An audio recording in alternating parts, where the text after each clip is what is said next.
On pourrait dire qu'un perturbateur endocrinien, c'est un leurre. C'est une molécule qui se trouve dans l'environnement et qui va mimer en quelque sorte une hormone qui existe physiologiquement dans l'organisme. Vous savez que la coordination des différentes fonctions dans l'organisme, la communication à distance se fait par le système endocrinien, par des hormones. C'est des molécules qui sont fabriquées à un endroit du corps, qui vont passer dans le sang et qui vont aller sur des récepteurs, induire une action spécifique à un endroit donné. Donc c'est un mode de communication très sophistiqué dans l'organisme qui est essentiel au maintien de la survie, au maintien du bon équilibre nécessaire à la vie.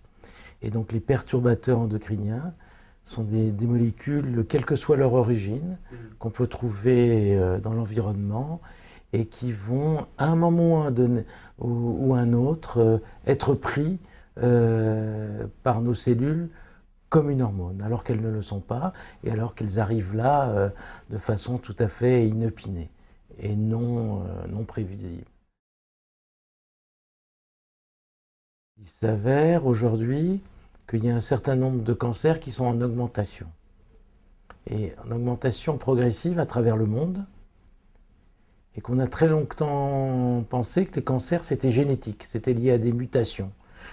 C'était héréditaire ou c'était lié à des mutations qui survenaient à un moment ou à un autre et qui modifiaient les gènes. Eh bien, aujourd'hui, on a beaucoup d'indications pour penser que c'est pas uniquement ça et c'est pas vraiment ça qui explique cette augmentation des cancers. Si on constate cette augmentation dans des tas de régions du monde et si elle est progressive comme ça, c'est que les facteurs d'environnement ont un rôle à jouer, et parmi ces facteurs d'environnement, les perturbateurs font partie des suspects. Il y a un faisceau d'arguments qui peu à peu semble montrer et indiquer que les perturbateurs sont responsables ou sont impliqués en partie dans cette explosion de cancers. Vous connaissez le cancer du sein, sa fréquence, c'est le cancer le plus fréquent chez la femme. Malgré les progrès dans le traitement, alors que la mortalité devrait chuter, elle stagne. Et quant à la fréquence du cancer du sein, on ne sait pas pourquoi. On parle de véritable pandémie. Voilà. Alors là, il y a un problème. Alors, le cancer du sein, il est hormonodépendant. Donc c'est quand même assez logique, déjà assez logique de se poser la question si les perturbateurs endocriniens à activité œstrogénique ne sont pas impliqués là-dedans. À partir de là, des travaux sont menés et les preuves s'accumulent.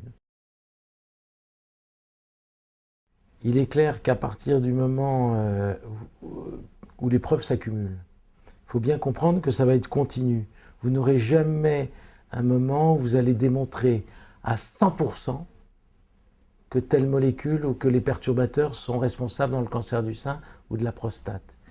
Il est arrivé un moment de 20%, 30%, 50% de la preuve, il va bien falloir que les gens se jettent à l'eau.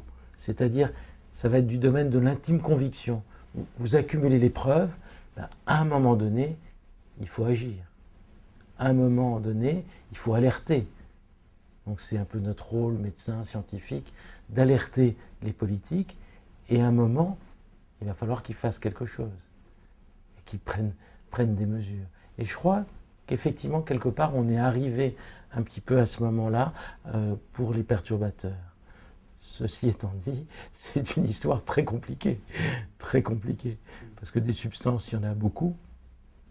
Les moyens d'évaluation sur le plan méthodologique sont difficiles, et les intérêts économiques en jeu sont énormes. À partir de là, vu toutes les données, oui, ça devient une affaire politique au sens noble. À un moment, il va falloir que des gens prennent la décision. Prendre la décision, c'est pas quand tout le monde est d'accord à 100% et que vous avez 100% de preuves. C'est être courageux ou prendre la décision politique, c'est peut-être qu'à 60%, 65% des preuves, il faut y aller. Et c'est vrai qu'on a l'impression qu'on est un petit peu arrivé à ce moment-là. C'est un peu ce qu'on a vu pour le bisphénol, mais bon, pour le moment, ça reste un peu symbolique. Hein.